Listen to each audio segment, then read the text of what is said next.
Pessoal, beleza? Vou pegar esse tempinho aqui para falar um pouco sobre sistemas de apoio gerencial, que é algo muito importante em todas as organizações. Tu ter esse sistema de apoio para tomada de decisão, e todo mundo sabe, a gente é humano, a gente está propenso a erros, softwares também estão propensos a erros, podem acontecer fatores externos não previstos, mas eu acredito que isso seja um fator muito importante e que os sistemas de apoio gerencial eles reduzem muito a margem de erro. Então é significante a gente conversar sobre isso um pouco, e esse vai ser o assunto que eu vou falar um pouco. Dentro do sistema de apoio gerencial existem alguns tipos específicos. Existe o SIG, que é o sistema de informação gerencial. Ele é normalmente feito em relatórios ou em vídeos. Ele é feito por solicitação, ou ele é periódico, ou quando acontece algo excepcional, assim, algo que tem que ser feito aquele relatório para analisar os dados e ter uma resposta mais rápida. Existe também o sistema de apoio da decisão, que esse dá mais suporte para a tomada de decisão. Ele funciona para previsão de rentabilidade, análise de riscos, ele é um pouco mais elaborado. E um exemplo de software é o Crystal Ball, que eu dei uma pesquisada, e o Crystal Ball ele é líder no setor para modelagem de previsões, simulações de otimizações. Então tu vai poder prever o futuro, né?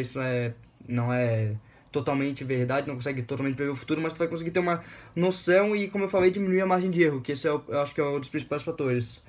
E existe o sistema de informação executiva, que ele é mais fácil, ele é mais simples, e ele fornece acesso imediato a fácil e alta.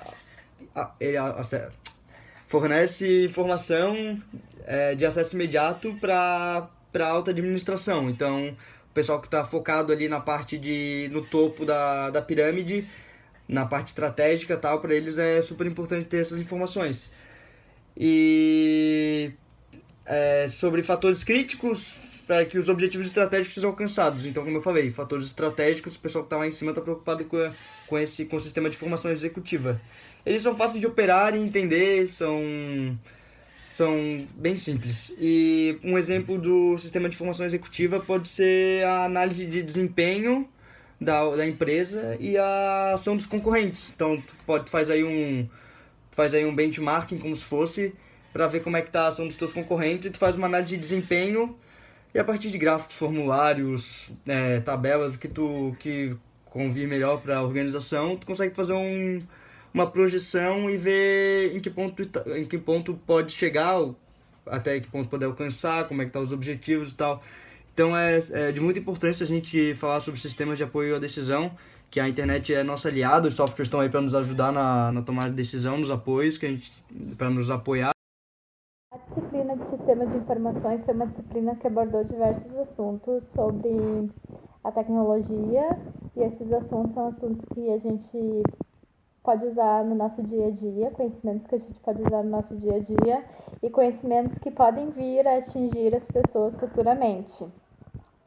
São exemplos desses assuntos: a diferença entre dado e informação, softwares, a diferença entre software e hardware, softwares para gestão das pessoas, software para área de vendas, ERP, notas fiscais, MyFrames, Data House, a tecnologia de uma maneira geral, tipo a tecnologia médica, como que isso está evoluindo, que é um exemplo do que pode vir a acontecer futuramente, e a gente já vai estar informado sobre isso.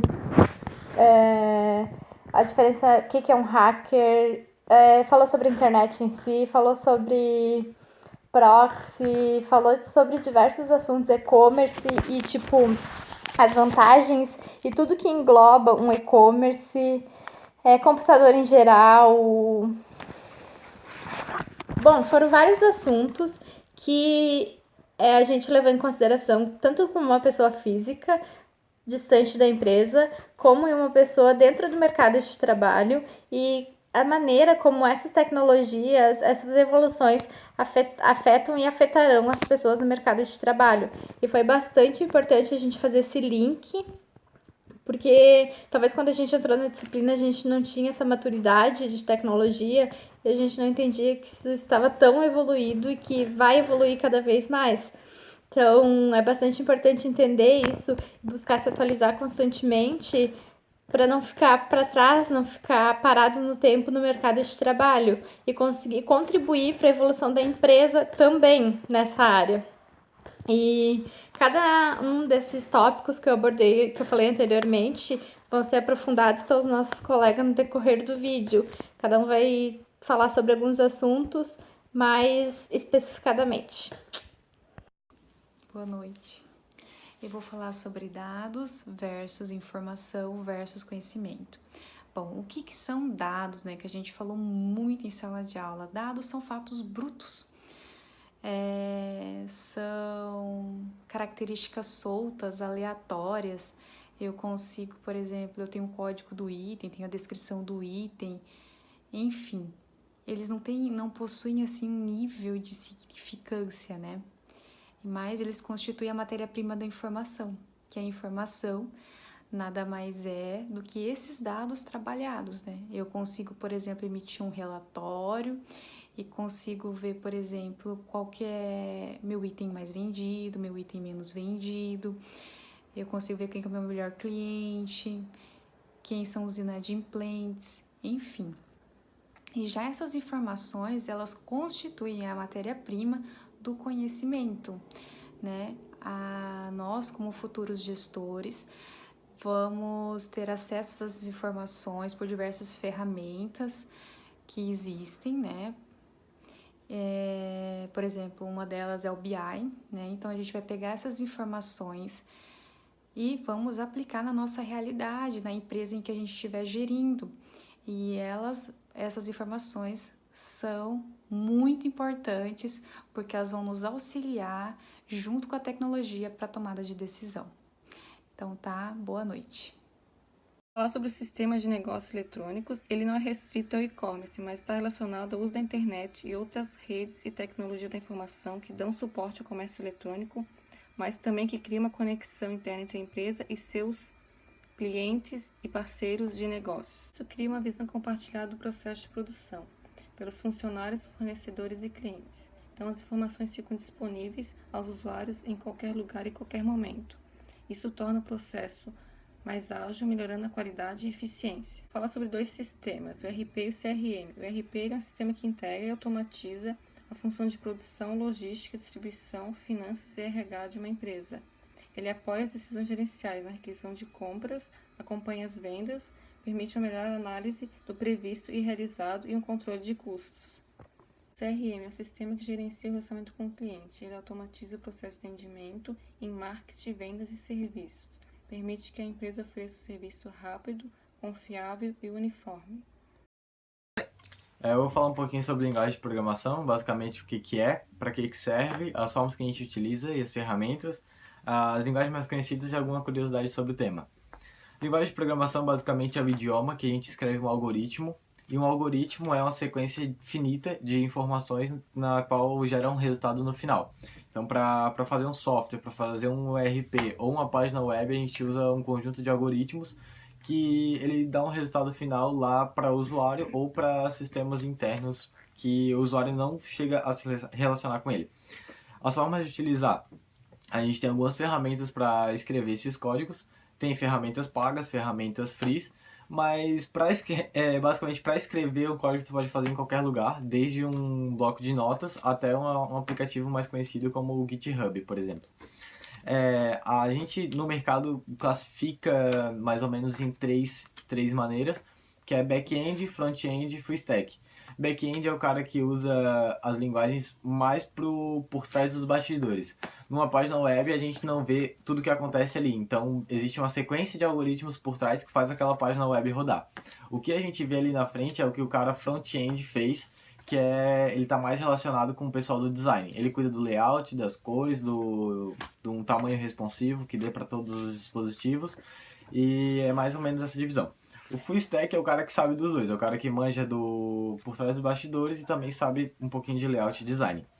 Algumas das linguagens mais conhecidas são C#, C, C++, Java, Ruby, PHP. No front-end, HTML, CSS, JavaScript e jQuery. Curiosidade sobre essas linguagens é que elas não são estáticas, constantemente tem atualizações e principalmente novas linguagens são lançadas. Por exemplo, a Google reconheceu há pouco tempo que a linguagem padrão para fazer aplicativo mobile Android é Kotlin. Então, nas pesquisas de desenvolvedores, a linguagem que está mais em alta para se aprender é Kotlin. Então, basicamente, esse foi um resumo sobre o que é a linguagem de programação. E a gente classifica assim e eu espero ter deixado isso claro. Fechou? Valeu! Boa noite, eu vou falar sobre os mainframes. Então, os mainframes são computadores de grande porte que foram criados com a finalidade de processar várias informações. Houve uma necessidade das empresas delas realizar algumas tarefas que com o computador simples demoravam muito tempo e essas atividades também não eram tão precisas. Então foram criados os mainframes. Ele tem um banco de processadores bastante versátil, que pode ocorrer a troca de processadores enquanto está usando o mainframe. E isso também pode acontecer com os discos, também pode substituir os discos sem que precise desligar o computador.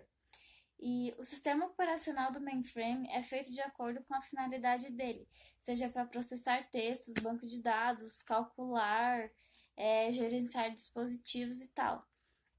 E o acesso a ele é feito de forma de terminal, e esses terminais são chamados terminais burros porque não podem executar nenhuma operação interna no mainframe. E hoje o mainframe é utilizado em universidades, em empresas de aviações, em bancos. E eu vi uma frase muito bacana na internet que diz assim: do mainframe viemos, ao mainframe voltaremos.